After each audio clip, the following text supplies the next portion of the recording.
চলে আসলাম আর একটা নতুন ভিডিও নিয়ে। আজকের ভিডিওটা হলো যে আমরা জানবো কৃষক বন্ধু বন্ধ হচ্ছে না, ঠিক আছে। আমরা জানি যে বাজেট পেশ করা হয়েছিল 22 তারিখে, ঠিক আছে, 22শে জুন। সেটাতে কিন্তু কৃষক বন্ধুর কোনো বাজেট পেশ করা হয়নি। বাট তারপরেতেও আমরা জানতাম যে কৃষক বন্ধু হয়তো বন্ধ করে দেবে, কিন্তু জিও এখন ইস্যু করে দিয়েছে যে কৃষক বন্ধু প্রকল্প দেওয়া হবে। কৃষক বন্ধুর যে টাকা সেটা কিন্তু দেওয়া হবে, কিন্তু তাতে কিছু জিনিস চেঞ্জ করা হয়েছে, ঠিক আছে। কিছু শর্ত দেওয়া হয়েছে, ঠিক আছে। তো প্রতিটা কৃষক বন্ধুকে, যারা কৃষক বন্ধুর টাকা পেত, তাদেরকে একটা করে ফর্ম কিন্তু ভেরিফিকেশনের জন্য পূরণ করে সাবমিট করতে হবে। তো সেই ফর্মটাই আমরা দেখে নেব কী ফর্ম, ঠিক আছে। তো তোমরা দেখতে পাচ্ছ কৃষক বন্ধু নতুন প্রকল্পের ক্ষেত্র সমীক্ষা বা ফিল্ড ভেরিফিকেশানের জন্য যাচাইকরণ ফর্ম, ঠিক আছে। তো এই ফর্মটাই কিন্তু তোমাদেরকে ফিল করে পঞ্চায়েতে জমা দিতে হবে। কবে জমা দেবে, কিভাবে জমা দেবে, কোথা থেকে এই ফর্মটা পাবে, সব কিছু বলবো। কিভাবে এই ফর্মটা পূরণ করবে, কী কী ডকুমেন্টস লাগবে, সব কিছু বলবো এই ভিডিওতে। তো ভিডিওটা জানার জন্য ভিডিওটাকে পুরোটা দেখতে হবে। ভালো লাগলে প্লিজ চ্যানেলটাকে সাবস্ক্রাইব করবে, আর এরকম ইনফরমেটিভ ভিডিও পাওয়ার জন্য চ্যানেলটাকে সাবস্ক্রাইব করে রেখো, ঠিক আছে। যদি ফেসবুক পেজ থেকে দেখো তাহলে পেজটিকে ফলো করে রাখো। চলো জেনে নিই। এখানে কেবিআইডি তোমরা যদি দেখে থাকো, কৃষক বন্ধু স্ট্যাটাস যখন চেক করো সেখানে কিন্তু কেবিআইডি নাম্বার ছিল। তো কেবিআইডি যদি তোমাদের জানা না থাকে কোনো ব্যাপার না, এখানে যখন তোমরা ফর্মটা জমা দেবে সেখানে তারা এই এসএল নাম্বার কেবিআইডি দিয়ে দেবে। কিন্তু তবুও যদি তুমি কেবিআইডি জানতে চাও, যেভাবে স্ট্যাটাস চেক করে আমার ভিডিও দেওয়া আছে, সেই স্ট্যাটাসে কিন্তু তোমার কেবিআইডি আছে, মোবাইল নাম্বার দিয়ে চেক করতে পারো, ঠিক আছে। চলো, সেকেন্ড কি, সুবিধাভোগীর নাম, মানে কৃষক বন্ধুতে যে আবেদন করেছো বা যে কৃষক বন্ধু পেত তার নামটা কিন্তু এখানে দিতে হবে। তার নামটা বড় হাতের লিখবে ইংরেজিতে। তার নামটা যেন ব্যাংকের যে পাসবুক আছে তার সাথে ম্যাচ হয়। এবার যার নামে এখানে লেখা হবে তার হচ্ছে পিতা বা স্বামী বা স্ত্রী বা অভিভাবকের নাম লিখতে পারো। এখানে কিন্তু তার যে কোনো একজনের নাম লিখতে হবে। ঠিকানা দেবে তোমাদের, জেলা দেবে, ব্লক দেবে, পঞ্চায়েত দেবে, মৌজা বা ভিলেজ দেবে, ঠিক আছে। এগুলো বেসিক জিনিস, এগুলো তোমরা দিতে পারবে।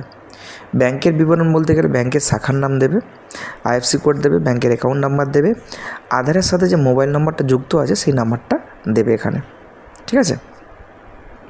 আচ্ছা, এবার কি বলছে, আধার নাম্বারটা দিলে, ভোটার কার্ডের নাম্বার দিলে। এবার এখানে একটা বলেছে এসডিডি তালিকাভুক্ত কিনা, মানে এসআইআরের সময় তোমার নাম কি কোনোভাবে বাদ গিয়েছিল। যদি কোনোভাবে বাদ যায় তার একটা লিস্ট বেরিয়েছিল, সেই লিস্টের হ্যাঁ যদি তোমার নাম থাকে তাহলে হ্যাঁ কিংবা না লিখতে হবে। যদি হ্যাঁ হয় তাহলে খুব সম্ভবত টাকা দেবে না। পিএম কিষানের সুবিধাভোগী কিনা, তুমি পিএম কিষান পাও কিনা, মানে যার নাম ওপরে লেখা হচ্ছে সে পিএম কিষান পায় কি না। যদি পায় হ্যাঁ তাহলে হ্যাঁ, না থাকলে না। প্রধান পেশা কি, কৃষি, কেন্দ্র সরকার, রাজ্য, মানে যেটা পেশা সেই পেশাটা এখানে লিখবে। জমির বিবরণ কি, আমরা জানি বাস্তু থাকে, কালা থাকে, ঠিক আছে, তো ডোবা থাকে, যে যেরকমভাবে লেখা থাকে সেই বিবরণটা এখানে লিখবে। জেল নম্বর সবাই জানবে, জমির ওই যে রেকর্ডটা থাকে সেখানেই লেখা থাকে। খতিয়ান নম্বর লেখা থাকবে, দাগ নাম্বার লেখা থাকবে, জমির পরিমাণও লেখা থাকে। তোমাদের জমির পরিমাণটা সেটা করে দিয়ে দেবে। সপ্তলিপি বা খতিয়ান নম্বর, যে আর হয় না রেকর্ডটা, সেই রেকর্ডে কিন্তু তোমার খতিয়ান তারিখ দেওয়া আছে। আরওয়ারের যে তারিখটা সেটা কিন্তু এখানে দেওয়া থাকে।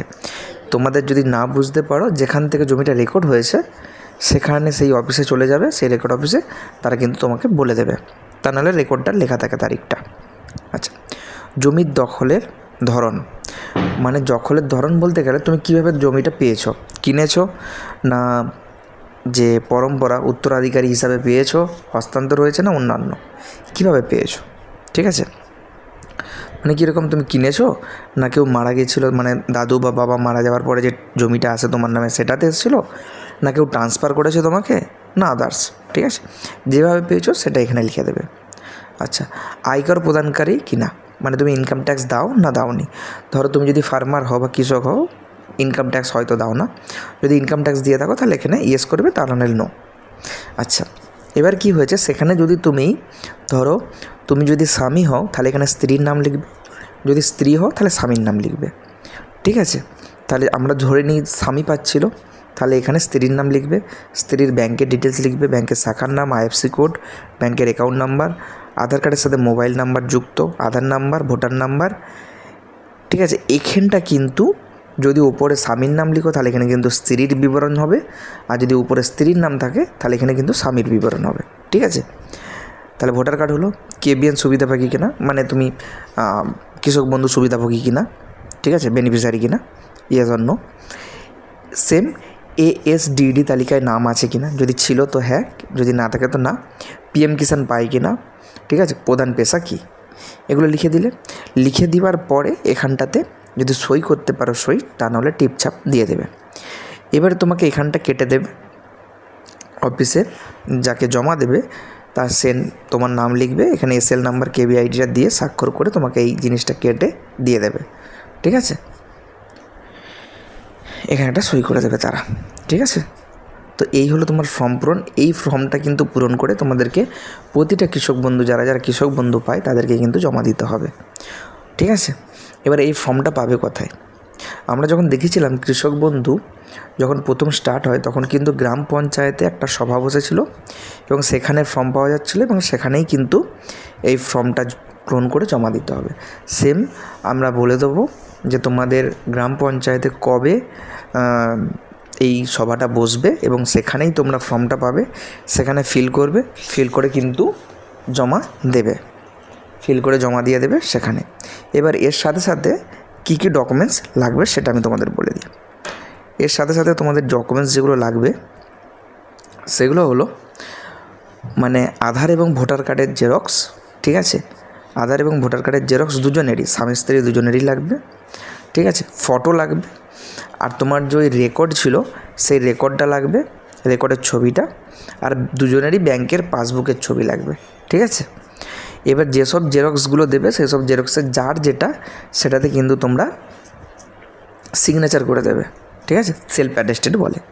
তো এইভাবে কিন্তু তোমরা তোমাদের এই ফর্মটা পূরণ করে এবং সব ডকুমেন্টসগুলো জমা দিতে হবে তোমাদেরকে। ঠিক আছে, তো ভিডিওটা ভালো লাগলে প্লিজ চ্যানেলটাকে সাবস্ক্রাইব করো এবং এরকম ইনফরমেটিভ ভিডিও পাওয়ার জন্য ফেসবুক পেজ থেকে দেখে থাকলে পেজটাকে ফলো করে রেখো। চলো, আজকের ভিডিও এখান পর্যন্তই, দেখা হবে নেক্সট ভিডিওতে। বাই।